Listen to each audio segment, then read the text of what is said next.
Aussi rude que l'hiver, par Quentin Clément, partie 28. Résumé de la situation. Tiner, le nouveau roi indus, à la tête d'une armée de mercenaires appelés les Loups Sanglants, fait régner la terreur sur la capitale de son clan. Pendant ce temps, Anar, le chef de la ville de Minet, se laisse convaincre de mener une révolte contre Tiner sur les conseils d'un Vat nommé Eran. Un messager a porté à Tiner une missive l'accusant de ne pas être digne de la royauté, signée par plusieurs chefs rangés du côté d'Anar. Fou de rage, le roi renvoie le corps atrocement mutilé à Minet et se prépare à mater la révolte. L'encapuchonné garde toujours précieusement le corps d'Adania, ainsi que le médaillon qui lui permet de la maintenir en vie. Utilisant ses pouvoirs pour surveiller les décisions des rois, il compte mettre en place son plan pour contrer les clans qui s'opposent à lui sans sortir de l'ombre.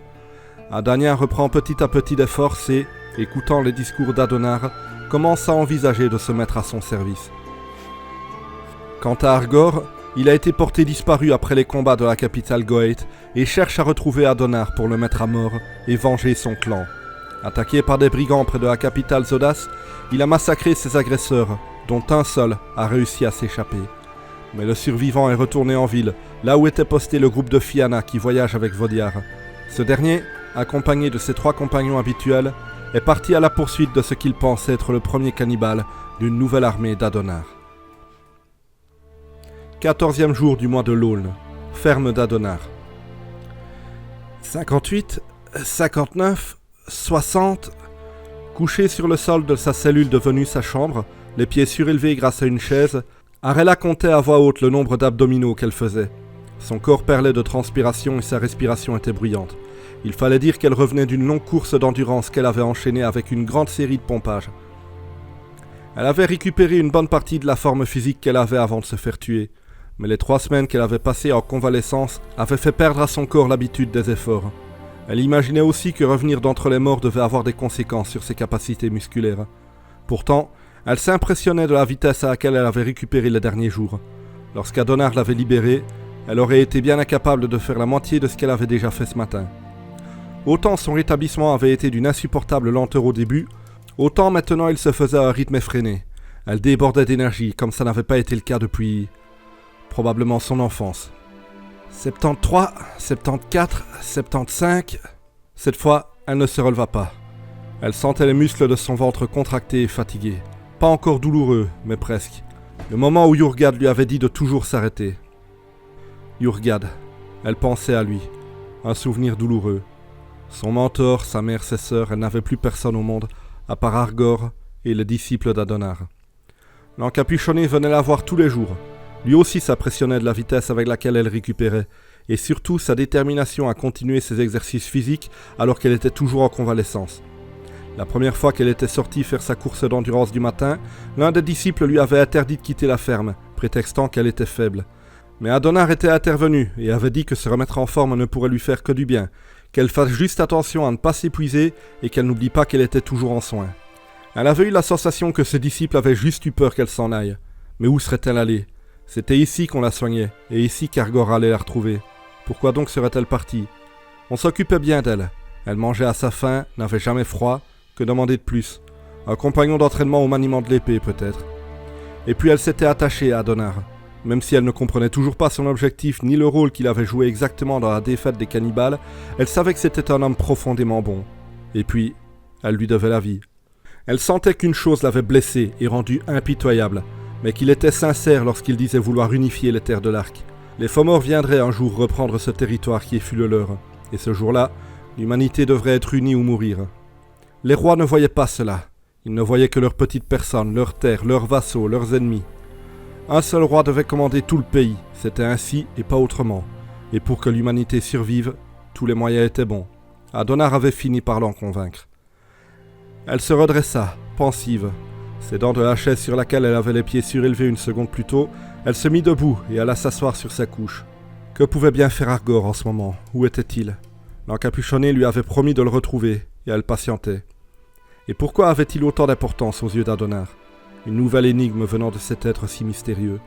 Il s'enfermait tous les jours de nombreuses heures, seul dans une pièce vide, et quand il en ressortait, il racontait des choses qu'il disait avoir vues à l'autre bout des terres de l'Arc. Parfois des histoires cocasses, parfois des faits plus importants. Cela allait d'un époux infidèle que la femme venait d'abandonner nu comme un ver au milieu des bois, attaché à un arbre les yeux bandés, jusqu'à une bataille dans une ville nommée Camo, en plein territoire Goeth. Et à chaque fois, après avoir conté ces histoires, il se tournait vers elle. « Pas de nouvelles d'Argor », disait-il d'un ton navré. Elle ne savait pas si elle devait le croire, c'était tellement invraisemblable. Mais elle était morte, et il l'avait fait revenir à la vie. Elle se disait qu'un homme capable de faire ça devait aussi être capable de voir des choses se passant à des dizaines de kilomètres. Elle n'avait aucune idée de comment, mais finalement, ce n'était pas plus incroyable que de la faire revivre grâce à un collier. Elle porta une main au médaillon, sans le retirer, ce qui lui aurait valu la mort, rien que ça. Elle le saisit et l'observa. De tous les mystères planant autour de l'encapuchonné, celui-là était le plus étrange. Quelle force avait-il bien pu utiliser pour vaincre la mort ? Elle s'était surprise un jour à imaginer qu'il aurait fait de même pour lui, et avait réellement vécu les histoires qu'il racontait sur l'arrivée des premiers hommes sur les terres de l'Arc. Mais non, elle accordait énormément de choses à Adonar et il pensait probablement capable de miracles, mais ça, c'était tout simplement impossible. Elle entendit la porte s'ouvrir et des pas descendre l'escalier. Le maître des lieux était accompagné de 2 disciples, ce qui était inhabituel. Elle les salua, mais ils ne répondirent pas, se contentant de se placer devant elle, le visage grave. Elle se leva et leur fit face. « Quelque chose ne va pas ?» demanda-t-elle, inquiète. Adonar soupira. « Donne-moi ton collier, Arella. » Elle fit un pas en arrière. « Quoi ? Hors de question !» Le trio qui la menaçait avança. « Je ne vais pas me répéter, Arella, » reprit le maître des lieux. « Mais enfin, pourquoi ? Si je vous le donne, vous savez que je vais mourir !» La jeune fille tentait de garder son calme, mais elle était affaiblie et allait devoir affronter 3 hommes en pleine forme qui n'avaient qu'à tirer sur un pendentif pour la tuer. Et surtout, elle ne comprenait pas pourquoi. « Je n'ai pas l'intention de m'expliquer !» hurla l'encapuchonné. « Si tu ne le donnes pas, nous le prendrons de force !» Les 2 disciples se jetèrent sur elle. Elle voulut asséner un coup de poing à celui qui venait par la gauche, mais l'autre lui attrapa le poignet avant qu'elle ne frappe. En moins d'1 seconde, les 2 hommes lui tordirent le bras dans son dos, provoquant une vive douleur. La guerrière hurla de rage en se débattant, et lançant ses jambes dans la direction de l'encapuchonné pour l'empêcher d'avancer. Alors elle se sentit se tordre. Les hommes qui lui maintenaient les bras la poussaient maintenant vers le bas, la forçant à s'agenouiller. Elle résista autant qu'elle put, mais ne réussit pas à le faire longtemps. Elle serrait les dents, rugissant alors qu'elle utilisait toute la force qu'elle avait encore pour essayer de se relever, mais n'y parvint pas. Adonar s'approcha. Il s'accroupit face à elle et saisit le médaillon. Il le caressa quelques secondes avant de tirer délicatement sur la chaîne. La jeune fille ne pria pas, n'implora pas, ne demanda pas pitié. Elle avait accepté son sort depuis longtemps.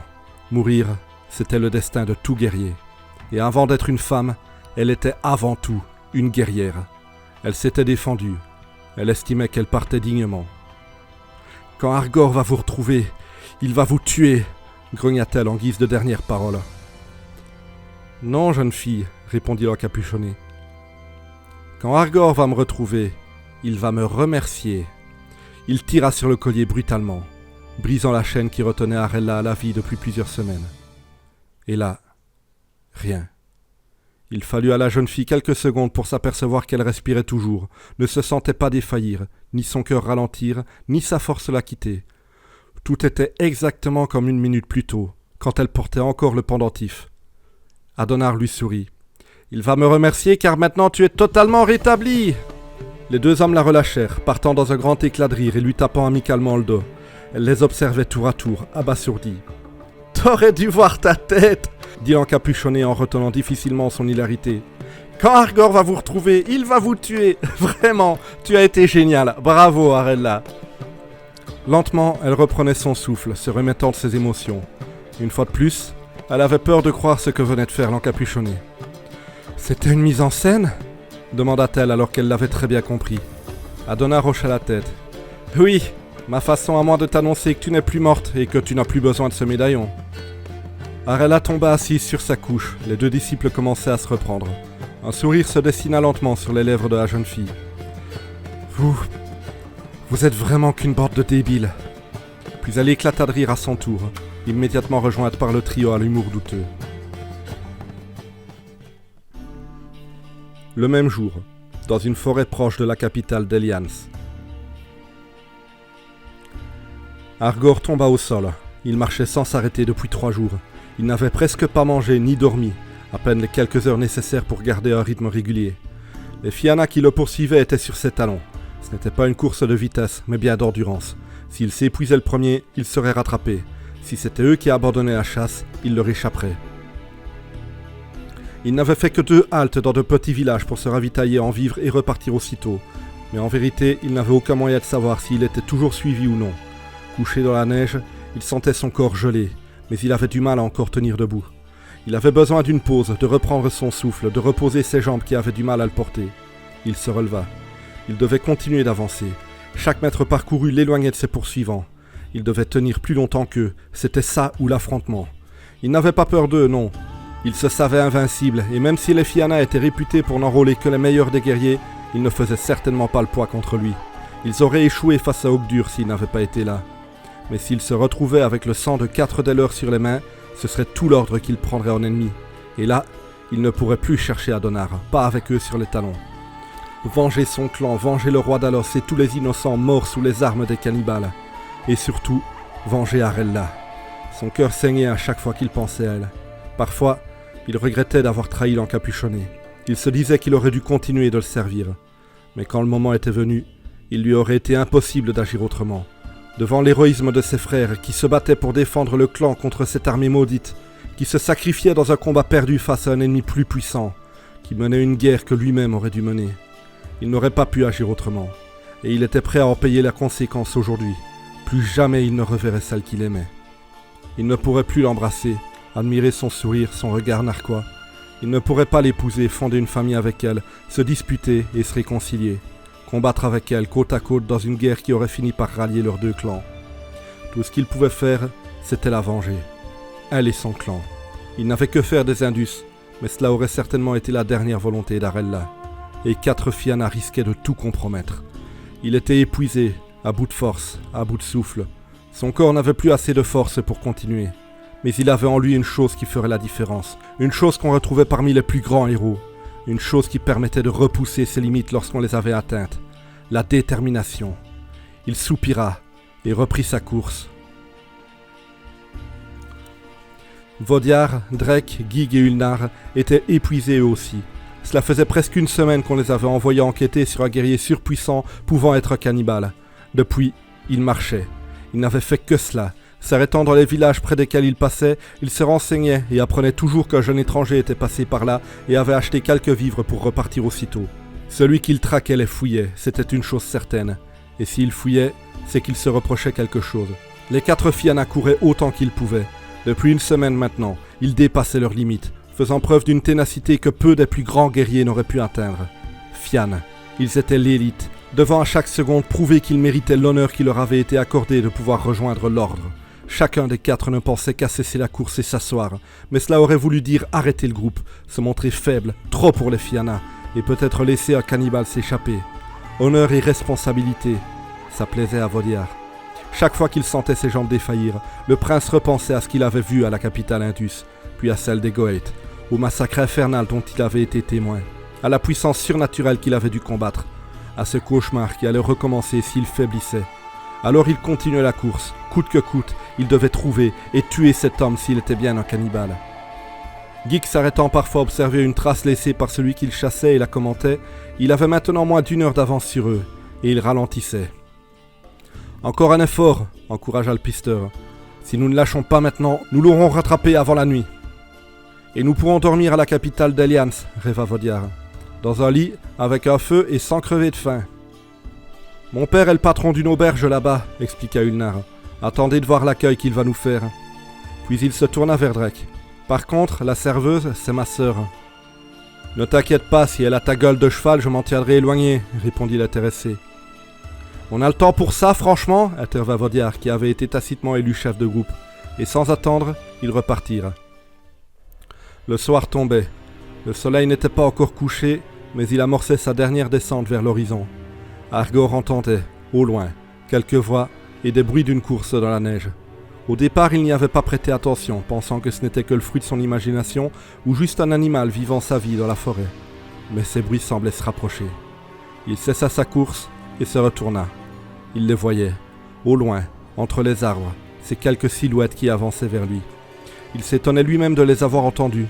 Ses sens étaient-ils eux aussi exacerbés, comme sa force physique? Il dégaina son épée. Il ne pouvait plus fuir. Il était trop tard. Il avait échoué à leur échapper. L'affrontement n'était plus une possibilité à présent. C'était une fatalité. Le jeune Goethe pensa que s'il les attendait au lieu de continuer jusqu'à être rattrapé, il pourrait se battre un peu reposé, alors qu'eux seraient toujours essoufflés. Il augmentait ainsi ses chances de victoire. Il les observait approcher, ne tentant même pas de cacher sa présence, concentré sur le combat à venir. « Là-bas !» cria finalement une voix. Les 4 ralentirent, dégainant leurs armes. Ils s'approchèrent, en garde, et commencèrent à l'encercler. Ils étaient essoufflés. Argor le remarqua. Lui n'était pas en pleine forme non plus, mais venait de se reposer quelques minutes. Ça devrait être suffisant. Il n'avait pas le choix. « Jette ton arme !» ordonna Vodiar alors que les autres achevaient d'entourer l'adversaire, gardant une grande distance de sécurité avec lui. « Pourquoi vous me chassez ?» demanda Argor qui voulait s'assurer qu'il s'agissait bien de Fianna sur les traces d'un cannibale, sans quoi il aurait pu les tuer sans s'inquiéter. « Nous avons pu voir ton massacre près de la capitale Zodas, répondit Gig. Nous te suivons depuis lors. Bien, alors vous savez ce qui est arrivé la dernière fois que 4 hommes m'ont encerclé et demandé de jeter mon arme. Drake fit un pas en avant. Oui, et toi tu sais ce qui est arrivé la dernière fois que tes amis cannibales ont affronté les Fianna. Oui, je m'en souviens, j'y étais. J'ai très bien vu la façon dont vous vous êtes occupé d'Ogdur le marteau. C'est un aveu, n'est-ce pas demanda Vodiar. Tu es un cannibale d'Adonar. Je l'ai été, soupira Argor. Mais je vais le tuer, lui et tous ceux qui se dresseront sur mon chemin. Il va mourir, et vous aussi, si vous m'affrontez. Tu mens rugit Ulnar en s'élançant sur le jeune Goethe. Argor esquiva un premier coup. Il voulut armer une contre-attaque, mais déjà son adversaire frappait à nouveau. Impressionnant par sa vitesse, l'ancien cannibale qui eut à peine le temps de parer l'attaque. Il lança son pied dans un coup de face qui écrasa Ulnar au niveau des pectoraux. Le fiam tomba au sol, frappé par un choc d'une violence inouïe. Il heurta la neige et ne se releva pas, la respiration coupée. Gig se précipita sur lui pour l'aider à se relever, tandis que Drake et Vodiar engageaient le corps à corps. Un combat d'une rare bestialité venait de débuter, entre la puissance meurtrière d'Argor contre la technique parfaite des Fianna.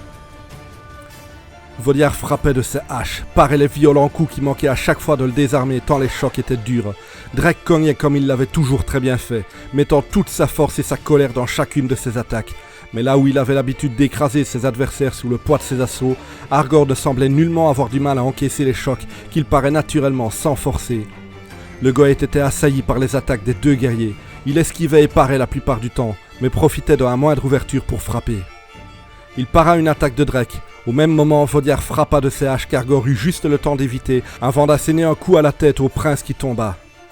Drake, très proche de lui, le saisit par le poignet, bloquant la main de laquelle il tenait son épée et frappa un puissant coup de pommeau sur le crâne d'Argor. Mais celui-ci ne broncha pas alors que la boule d'acier se brisa pour tomber au sol. Durant la seconde qu'il fallut à Drake pour se remettre de la stupéfaction, il fut balayé sur le sol qu'il heurta avec fracas. Argor pointa son arme sur lui et l'abattit en direction du ventre de sa victime, mais avant qu'elle ne perce sa chair, il fut plaqué au sol par Ulnar. Le Fian tentait de lutter pour le maintenir couché alors que ses compagnons se relevaient, mais il n'eut pas la force. Argor se dégagea facilement d'une prise et asséna 2 coups de poing à son adversaire qui tomba sur le côté, assommé.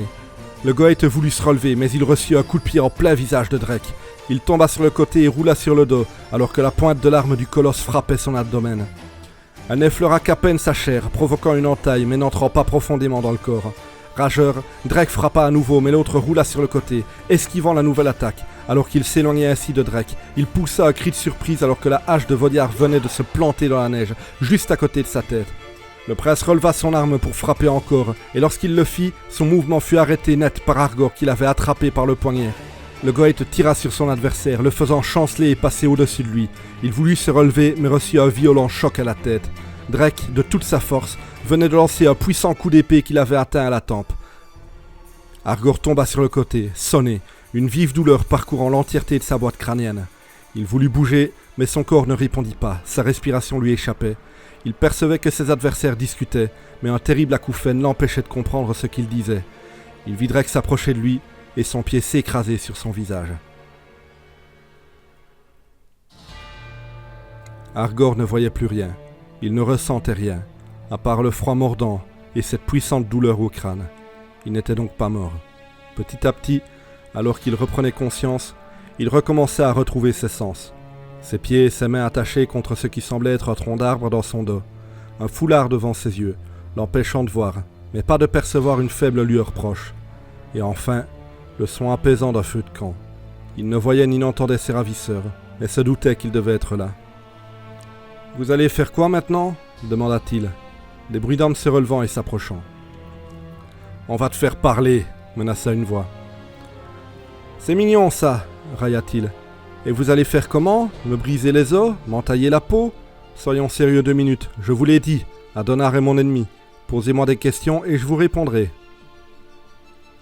Il perçut une silhouette se placer entre lui et le feu, puis s'accroupir pour se mettre à sa hauteur.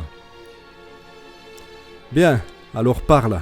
Commence par me dire qui tu es. »« Je m'appelle Argor, du clan Goeth. Tu étais avec les cannibales, n'est-ce pas ? » ?»« Oui, je l'étais. Je les ai trahis lorsqu'ils ont attaqué mon clan. C'est moi qui ai tué Ogdur le marteau. » Il vit une autre silhouette se placer à côté de la première. Ils chuchotèrent, pensant que le jeune homme ne les entendrait pas. « Souviens-toi, Vodiar, après la bataille, un Goeth a dit qu'il avait vu un jeune homme du clan tuer Ogdur, mais que ce jeune avait disparu ensuite. » Argor voulut leur répondre que c'était bien lui, mais se tut au dernier moment. S'il pensait qu'il ne les entendait pas chuchoter, il pourrait continuer de le faire, et lui donner peut-être des indices pour qu'il puisse orienter l'interrogatoire. « D'accord, tu as tué le marteau, bravo !» ironisa la première voix. « Mais tu as tué combien d'innocents avant ça ?» Argor hésita une seconde. « Et toi ?» répondit-il finalement. Un moment de silence passa, et l'interrogé reprit. « J'ai commis une erreur. J'ai suivi la mauvaise personne. J'ai été manipulé. »« C'est facile de dire ça après coup, » gronda une autre voix. « C'est quoi le plan d'Adonar » demanda le premier. « Je ne sais pas, » avoua Argor. « Il veut unir les terres de l'Arc sous une seule bannière, la sienne. Il fera tout pour y arriver, mais personne ne connaît réellement son plan. Même Ogdur, son bras droit, ne savait rien, alors moi... » Il sentit des mains attraper le foulard devant ses yeux et l'arracher. Il vit alors celui qui s'adressait à lui depuis le départ. C'était un homme qui devait avoir 10 ans de plus, à la chevelure rousse et au crâne dégarni. « Je vais tuer Adonar, » promit Argor en plongeant son regard dans celui de son interlocuteur. « Mais vous n'y arriverez pas sans moi. J'ai rivalisé avec vous 4 aujourd'hui. Vous ne pensez pas que je serai un atout dans la guerre à venir ?» Le prince hésita. « Qu'est-ce qu'on fait ?» demanda Drake à Vodiar. « On ne peut pas le croire sur parole, » répondit le chef. « On ne peut pas non plus le forcer à dire la vérité. Nous allons le ramener à la capitale d'Elians voir le druide Aldin. C'est lui qui a entendu la prophétie, qui a deviné qui était notre ennemi. Il saura quoi faire de ce bâtard. »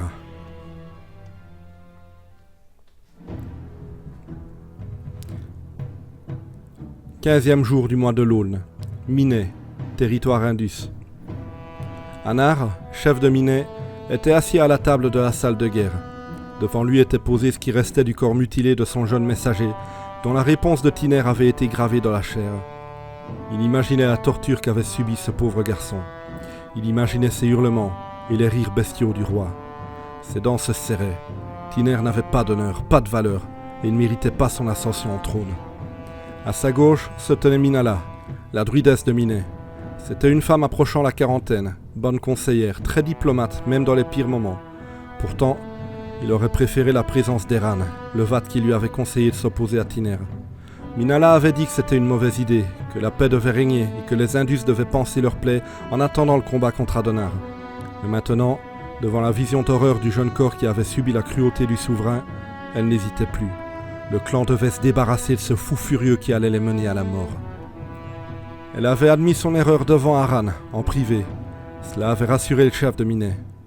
Elle aurait voulu écrire à Fektar, le druide de la capitale, lui demander des explications et de calmer les ardeurs du roi. Mais le sage était mort, tombé sous les coups des cannibales, et n'avait pas encore pu être remplacé. Elle enrageait. Si ces mangeurs de chair humaine n'avaient pas été là, Fektar et les vassaux indus auraient tous soutenu Yurgad, le champion du clan, qui aurait fait un meilleur roi, brisant ainsi une tradition séculaire stupide selon laquelle la royauté passait de père en fils. Tiner ne serait même pas réapparu, sachant que personne ne le suivrait. Elle en était sûre, il n'était revenu que parce qu'il savait le clan trop affaibli pour s'opposer à lui. Sinon, pourquoi aurait-il attendu si longtemps après la mort de Glorgeur tué par Dalos ? Opportuniste lâche. La porte de la salle de guerre s'ouvrit. laissant entrer une dizaine d'hommes de tous les âges, mais portant des vêtements épais et richement décorés, tous des chefs de village. Ils encerclèrent la table, perplexes, dégoûtés ou choqués.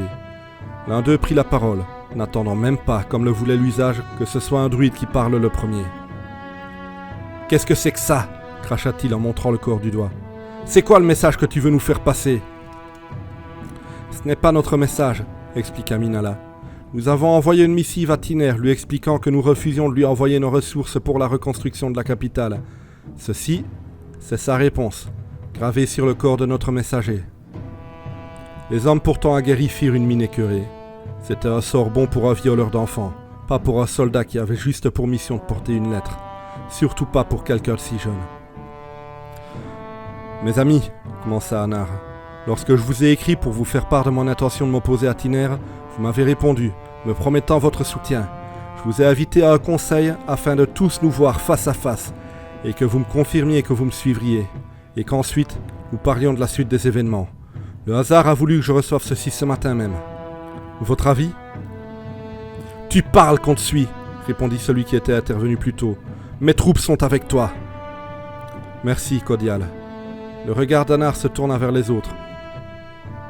Si nous attendons qu'il gagne en influence, nous subirons tous ça. Je suis avec toi, reprit un autre. Je savais que Tiner était un fou, je savais qu'il était capable de tout. Je peux pas dire que je m'attendais pas à des horreurs, mais j'espérais qu'on serait épargné. Il faut qu'on arrête ça. Il prépare certainement une guerre pour nous soumettre, frappons les premiers. Un à un, tous les chefs se jurèrent une alliance pour détrôner Tiner. Ils tombèrent tous d'accord. La capitale était affaiblie, difficilement défendable. Il fallait frapper vite, il fallait frapper fort, il fallait frapper violemment. Les troupes allaient être convoquées, rassemblées, et dans quelques jours, ils se promirent de marcher ensemble sur la capitale. En pleine méditation, Eran, le Vat dissimulé derrière cette révolte, souriait.